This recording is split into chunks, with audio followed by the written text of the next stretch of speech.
et bienvenue dans ce journal. 24 heures après son passage à l'Assemblée nationale pour la présentation et la défense du projet de budget 2017, le Premier ministre Bruno Tshibala est retourné ce jeudi répondre aux préoccupations des députés. Une réponse qui a conduit à la recevabilité du dit projet. Le don Gazami est bien sûr là. Après le débat général sur le projet de loi de finances 2017, le Premier ministre est revenu ce jeudi, soit 24 heures après, à l'Assemblée nationale pour répondre aux préoccupations exprimées afin de permettre aux députés de se prononcer sur la recevabilité du projet de loi de finances 2017. Bruno Tshibala s'est d'abord attelé à convaincre ceux des députés qui avaient qualifié ce projet de budget d'irréaliste. Pour développer notre pays et le placer très haut dans le concert des nations du monde, nous devons avoir une grande vision, une grande ambition. Nous avons vécu pendant des décennies avec un budget de misère, honteux et ridicule pour un grand pays comme le nôtre. Mais ceci n'est pas une fatalité et une malédiction. L'homme est le fils des obstacles, dit-on. Au sujet de l'indexation des salaires, Bruno Tshibala a indiqué que la prudence managériale lui interdit de faire des promesses démagogiques. La question technique et financière qui se pose est de savoir si, avec un taux de croissance très largement inférieur au taux d'échange et d'inflation, le gouvernement peut se permettre de prendre le risque d'envisager de distribuer une richesse qui n'existe pas et faire sombrer le pays dans une spirale inflationniste de prix et de salaires. Les augmentations prévues dans le projet du budget 2017 sont en fait des projections. Concernant la situation des infrastructures de base dans les différentes circonscriptions électorales, la réponse de Bruno Tshibala invite à la patience. Le gouvernement envisage d'examiner dans le cadre du budget 2018, la possibilité d'allouer une somme d'argent bien déterminée à chacun des 145 territoires de la République en vue de promouvoir le développement économique et social dans le Congo profond. À l'issue de sa réponse qui aura mis fin au débat général, l'Assemblée plénière a déclaré recevable le projet de loi de finances 2017. Il a été envoyé à la commission ECOFIN de l'Assemblée nationale pour examen approfondi, et ce, en 7 jours. En province, notre correspondant José Maza Osukuma nous apprend qu'il y a un groupe de 151 jeunes recrutés dans la province de l'Équateur pour servir le drapeau national dans les FRDC. Les détails justement dans ces duplex. 151 jeunes recrutés dans la province de l'Équateur pour les forces armées de la République démocratique du Congo ont quitté Mbandaka ce mercredi 31 mai par vol pour le centre de formation. Avant de s'envoler, le commandant 13e région militaire intérimaire, le général Kisseboué, leur a prodigué quelques conseils pratiques pour bien embrasser la carrière de servir le pays sous le drapeau. Le colonel Ifoufa, directeur en charge des recrutements, a indiqué que la série continue et les jeunes désirés de suivre cette formation peuvent à tout moment passer pour s'inscrire. Il convient de vous signaler que 150 autres recrues dans la province du Sud-Ubangi ont pris part dans cet avion en partance de Guémena. Dakar, José Maza Osukuma, Antenne A. Le ministre du Développement rural, Justin Bitakuira, a reçu ce jeudi 1er juin dans son cabinet à Gombe le PCA du Ferronia, une société de plantation et d'huile du Congo ex-PLZ, au centre de leur entretien, la production d'huile de palme dans les provinces de la RDC. Reportage Africa Logica. Le développement rural, c'est aussi la mobilisation des ressources extérieures en vue de promouvoir le développement de milieux ruraux, l'augmentation de production et la réduction de la pauvreté. Voilà qui justifie la présence du président du conseil d'administration du Ferronia, la société actionnaire majoritaire des plantations et huileries du Congo, ex-PLZ, auprès du ministre des tutelles, Justin Bitakuira. Nous avons pu échanger avec son Excellence sur l'importance d'avoir un ancrage économique en milieu rural, sur lequel peut se greffer toute une série de satellites opérateurs économiques dans les zones rurales qui bénéficient de notre présence sur place, de nos efforts en termes d'entretien de toutes les infrastructures locales. Il est temps de sortir le pays de ses cendres et ramener tout le monde au travail, a déclaré Justin Bitakwira. J'ai reçu des gens qui produisent encore dans notre pays, plus de 20 000 tonnes à peu près de végétal. Et ce que je dis, je continuerai à le dire, mais Dieu a travaillé de lundi à l'Assemblée. Je crois qu'il faut sortir le pays de ses cendres et ramener tout le monde au travail. Comment faire pour booster ces secteurs? C'est la paresse qui a hanté le pays, de la tête aux pieds et des pieds à la tête. Il faut remettre tout le monde au travail. La PHC est dans la production depuis 2009. Elle a ramené le niveau de production pour ne pas utiliser l'huile importée. Les finalistes du cycle primaire sur toute l'étendue du territoire national ont passé ce jeudi 1er juin le test national de fin d'études primaires. Nos reporters se sont rendus dans quelques centres de la capitale pour s'entourer du déroulement de cette épreuve. Popol Ziakwaou et Natacha Bonobo.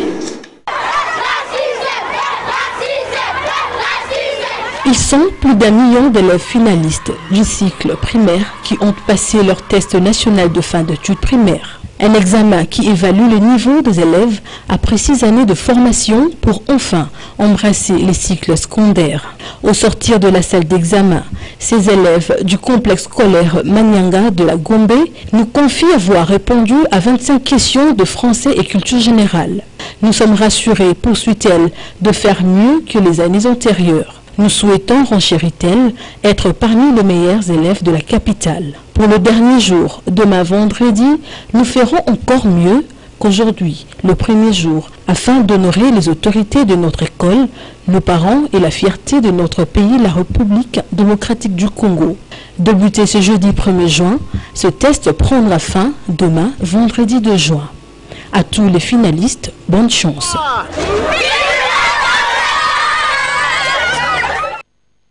Alors, on va voir au collège Notre-Dame de Lingwala et au centre Saint-Adrien de Ngaba comment s'est déroulée cette épreuve. Le reportage est de Jadis Mendy et Mathieu Ngadipovi. Soucieux de passer leurs premières épreuves en toute quiétude, les élèves finalistes des écoles primaires situées dans le commune de Ngaba et Lingwala étaient présents dans leurs centres respectifs dès 7 h du matin, heure de Kinshasa. Moi j'étais venu à l'école à partir de 8 h. On nous avait donné 4 heures de l'examen, mais moi j'ai fait 1 heure. J'ai fait 1 heure. À l'issue de cette première journée, M. Kadiawako Jean-Philippe, directeur de Don Bosco, l'une des 2 écoles du centre Saint-André de Ngaba, estime que les tests s'est déroulé dans les conditions requises. Nous avons demandé aux élèves qui viennent de faire les examens, et ils ont dit que c'est un texte déjà vu à l'école, donc ils ont bien travaillé. Nous espérons que cette année, la réussite sera totale. Les élèves de leur côté se disent sereins et déterminés à réussir. Tout pour moi était facile. Une seule question qui m'a un peu compliquée, c'était le numéro 19. Mais quand je réfléchis, j'ai trouvé que c'était facile.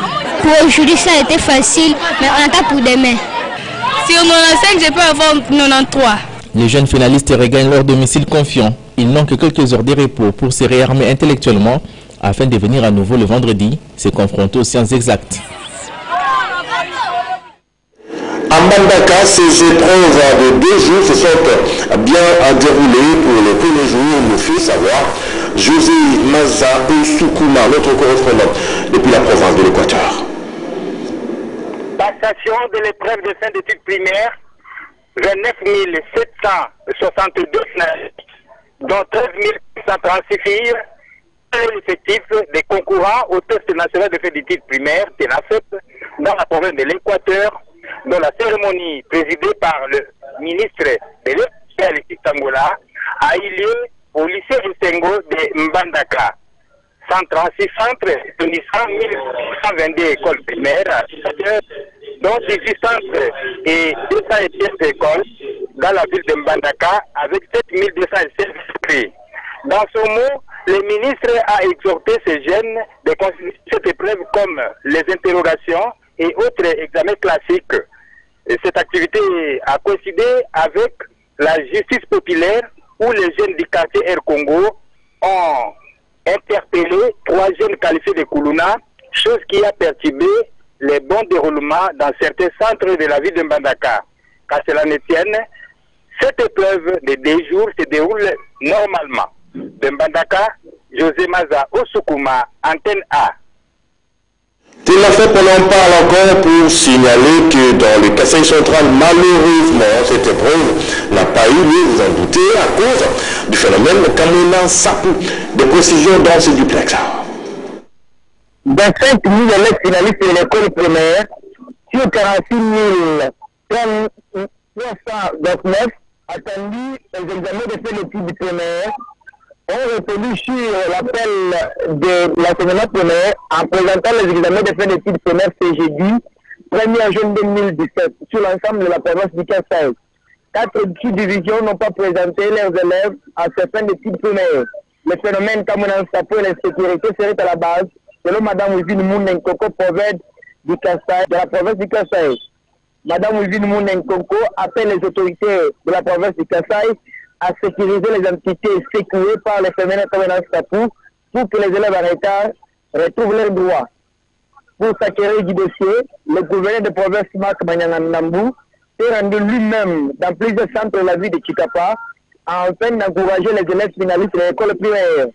Alors que pour Madjila Moudiaï Kalambakabadi, président de l'Assemblée provinciale du Kasaï, il est temps que l'exécutif et l'armée puissent mettre sur état de nuit tous ceux qui insécurisent la province du Kasaï. Notez que dans la sous-division de l'Obu 1, de Kamosha et Lunyeka, les élèves n'ont pas répondu au rendez-vous.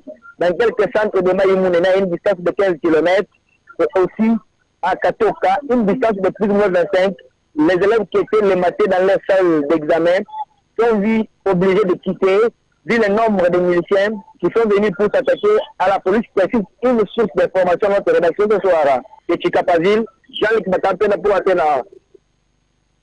Autre chose à présent, pour avoir une bonne qualité de l'éducation, il faut une bonne base. À Kingaboa, les collèges Sikomoke unissent les élèves à l'utilisation de l'outil informatique. Sur le détail, dans son reportage de Paulin Kalamba et Dujan Belebele. Un bon apprentissage s'accompagne toujours d'une bonne pratique. Au collège Sycomore à Kingaboa, les élèves sont initiés à l'utilisation de l'outil informatique et à l'anglais à partir de l'école maternelle. En voici un exemple. On étudie avec la tablette, on calcule avec la tablette, on communique aussi avec la tablette. This is a monitor. Thank you. What is this? This is a CPU. All right. What is this? This is a keyboard. Ici, la maîtrise de quelques notions préliminaires de l'informatique n'est pas à démontrer. Quelle est alors la méthode utilisée par les enseignants pour atteindre ces niveaux? Ma théorie est vraiment trop simple. Je leur parle un peu, comment je peux dire, doucement, pas trop crier, leur prendre juste la morale de façon qu'ils puissent vraiment très bien s'améliorer. Et le fait que les cours se donnent théorie et pratique, cela permet aux élèves d'approfondir de temps à autre, à tout moment, donc retenir la matière et aussi la pratiquer ici à l'école, tout comme à la maison. Cette initiative vise l'amélioration de la qualité de l'enseignement à l'ère de la poussée vertigineuse des nouvelles technologies afin de rendre ces élèves utiles dans la société qui se modernise. Vu aussi le niveau de nos élèves aujourd'hui, en tout cas notre objectif est de faire remonter ça. Donc on doit faire le nécessaire pour que réellement l'enfant congolais ou l'enfant de Kingaboa ou l'enfant de Kinshasa, il soit en mesure de parler anglais, de parler français, de manipuler l'ordinateur. Ça c'est la nouvelle technologie, c'est ce qui se fait ailleurs. Pour avoir une bonne qualité des futurs cadres du pays, il faut une bonne base. Le collège Sycomore se veut un arbre sur lequel il faudrait monter pour atteindre l'excellence. Les jeunes garçons de Ndjili au quartier 4 s'adonnent à des métiers afin d'écarter le risque de céder au banditisme communément appelé Kuluna à travers Kinshasa. Le garage Maître Yam constitue une pépinière qui leur offre l'occasion d'apprendre la mécanique. Divine Massamba, Silva Kapombobo, Sengele, Joseph Belebele pour le reportage. Le banditisme est récurrent à Kinshasa et la plupart des quartiers de la ville en sont affectés. Selon les analyses des sociologues, ce phénomène est entre autres causé par le chômage. Au quartier 4 de la commune d'Ndjili, les jeunes gens ont trouvé une voie pour s'échapper du piège que leur tend le manque d'occupation. C'est l'apprentissage du métier. Ici, au garage Maître Yam, une bonne dizaine de jeunes garçons apprennent la mécanique. Aucun frais n'est exigé. Les apprentis se contentent dans un premier temps d'apporter chacun ses équipements. La question des frais n'est pas une priorité pour les propriétaires du garage, ce qui en réalité pèse sur le fonctionnement du garage. Je suis très soucié d'apprendre gratuitement la mécanique à ces jeunes gens. Seulement, je suis dépourvu de moyens. Que le gouvernement me vienne en aide en me dotant des outillages et d'une place pour monter mon garage. Alors, il y a un l'État.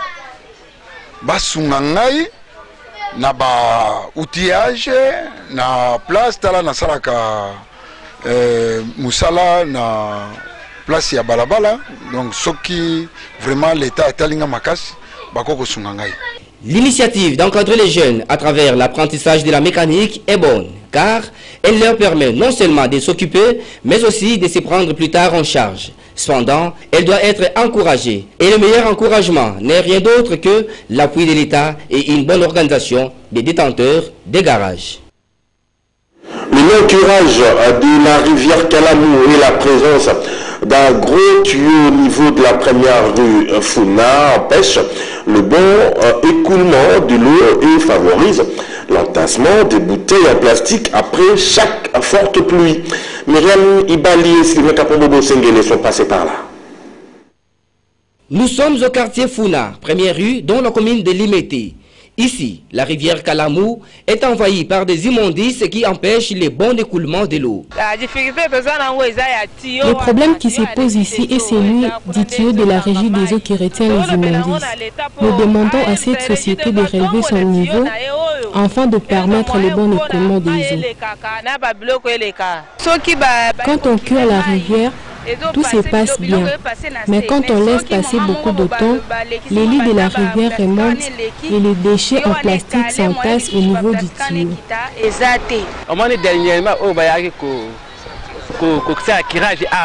Les derniers curages avaient été très bien faits, mais 2 jours après il a plu et on est revenu à la situation d'avant, et ce, jusqu'à ces jours.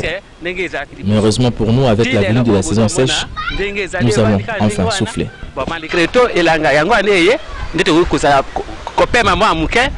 La population invite les autorités à procéder régulièrement au curage de cette rivière afin d'éviter aussi bien les inondations que les maladies que ces dernières occasionnent. Et en amont, la problématique de l'assainissement de la ville qui refait surface. L'autorité urbaine a donc le devoir de veiller à ce que les immondices, les bouteilles en plastique comprises, soient gérées de manière rationnelle et surtout écologique. Pour ce, l'instauration d'une police d'assainissement et la sensibilisation de la population sont nécessaires. Des travaux de réhabilitation sont effectués sur l'avenue Njolana dans la commune d'Ngaliema, prévu pour une durée de 24 mois, soit 2 ans. Ceci tourne plutôt au ralenti et prive les habitants de ce quartier de l'approvisionnement en eau potable et en électricité. Reportage d'Orcas Kété, Patrick Borel, Mukendi et Guima aussi. C'est depuis 6 mois que l'avenue Njolana est en réhabilitation. Le travaux semble ralentir et pourtant les usagers de cette voie font savoir qu'ils connaissent un problème d'eau et d'électricité.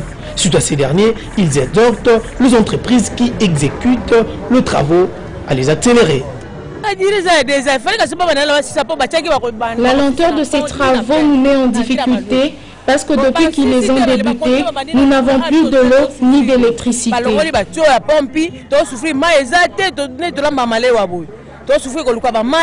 Autrefois, les véhicules ne pouvaient emprunter cette route suite à son état de détérioration. Mais aujourd'hui, les habitants sont très contents de voir la réhabilitation de cette artère qui mène jusqu'à l'UPN. On ne croyait même plus que cette route pouvait encore être réhabilitée. Parce que taxi comme Kobula,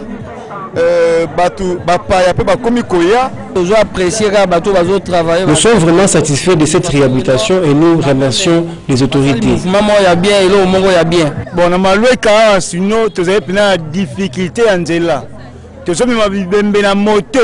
La réhabilitation de cette route, c'est une très bonne chose parce qu'avant on transportait même des cadavres sur des motos.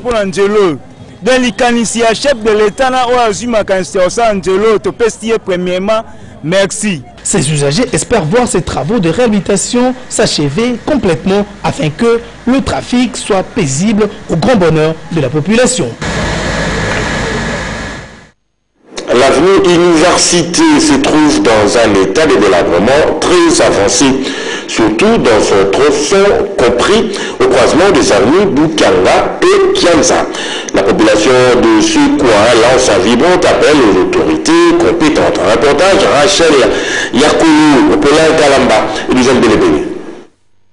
L'avenue Université se trouve dans un état de délabrement très avancé dans son tronçon compris entre l'avenue Bukanga et Kianza. Tenez, à l'arrêt Petit Pont, un gigantesque nid de poules a élu domicile, rendant ainsi difficile la circulation des piétons et des véhicules. Aux heures de pointe, les bouchons sont monstres et les risques des accidents de circulation sont de plus en plus élevés. La population de ces coins de la capitale lance un appel vibrant aux autorités compétentes pour réhabiliter cette route.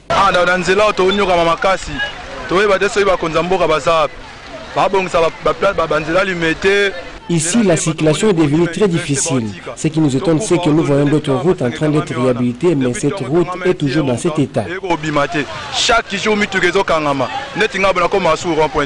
avons un regret, vraiment, université commis, et si ministre même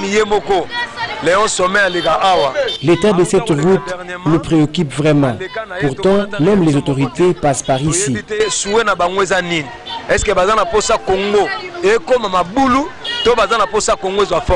Par où passe la route, dit-on, passe le développement. Encore faut-il que la dite route soit en bon état. L'État congolais aura beaucoup à gagner si la population de cette partie de la capitale parvient à circuler aisément.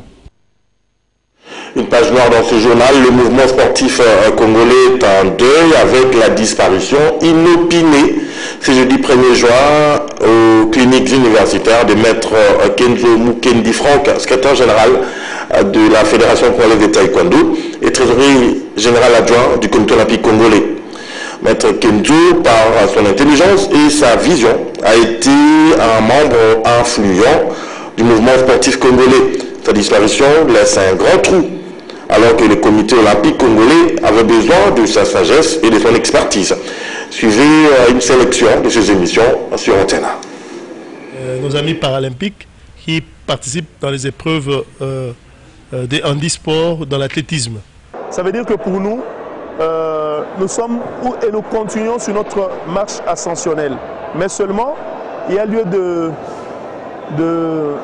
d'épingler quand même que pour cette fois-ci, des athlètes sur qui nous comptions vraiment comme Rosa étaient un peu distraites. Au niveau du taekwondo africain, ça va. Je crois qu'aux Jeux olympiques, l'avenir me donnera raison. Ils sont en train de... Les athlètes africains ont fait beaucoup d'efforts. C'est une compétition internationale. C'est presque un championnat du monde.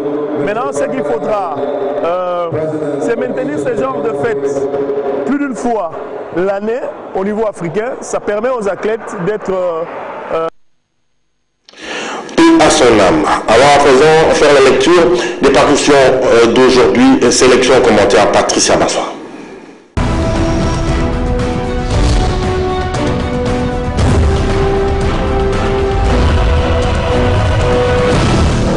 Mesdames et messieurs, bonsoir et bienvenue à ce kiosque à journaux paru ce 1er juin. Le budget 2007, évalué à plus de 7 milliards de dollars, titre le courrier de Kinshasa. Le projet de loi de finances 2017, présenté mercredi à l'Assemblée nationale par le Premier ministre Tshibala, est en augmentation de 68,8% comparativement à celui de 2016 du gouvernement Matata. Ce budget est en équilibre tant en recettes comme en dépenses, soit 11 301,7 milliards de francs congolais contre 6 694,5 milliards de francs congolais pour le précédent budget. Et Bruno Tshibala devrait convaincre les deux blocs compacts qui ont tiré des boulets rouges sur sa tête, les uns parmi lesquels il fallait compter sur ceux de l'opposition qui réclamaient le rejet pur et simple de ce budget 2017, appelant le Premier ministre accusé de ne pas s'assumer pleinement à recevoir sa copie et à cultiver un peu plus de sens de responsabilité, écrit La Prospérité en sa page 2. Bruno Tshibala, lutter contre la corruption pour mobiliser les recettes, renchérit Forum des As. Le Premier ministre revient ce jeudi pour évacuer le doute des députés quant au caractère irréaliste de cette loi de finances. Devant les élus nationaux, le Premier ministre a promis d'appliquer rigoureusement une politique de la dépense publique basée sur la dépense qualitative et le budget de la chaîne de dépenses. D'après lui, l'ambition du gouvernement est de réduire le chômage, d'arrêter la dégradation de la vie des Congolais, d'étendre la couverture de la protection sociale et l'augmentation de l'enveloppe de la rémunération, révèle le palmarès en sa page 14. Ce même journal estime le taux de pauvreté à 71,35%, tel qu'a publié des organisations de la société civile avec l'appui financier de DFID/IRC, l'analyse de lettres de mission 2015-2016 des ministères des Finances, Budget et Fonction publique en rapport avec les besoins prioritaires de population. Selon cette analyse, le taux de pauvreté en République démocratique du Congo est estimé à 71,35%. Le taux d'accès à l'eau potable est de 26% sur l'ensemble du pays. Celui d'accès de population à l'électricité reste très faible. 36% sur le plan national, 1% en milieu rural et 35% en milieu urbain. C'est par ici que se referment ces kiosques à journaux. Je vous retrouve demain avec le même plaisir.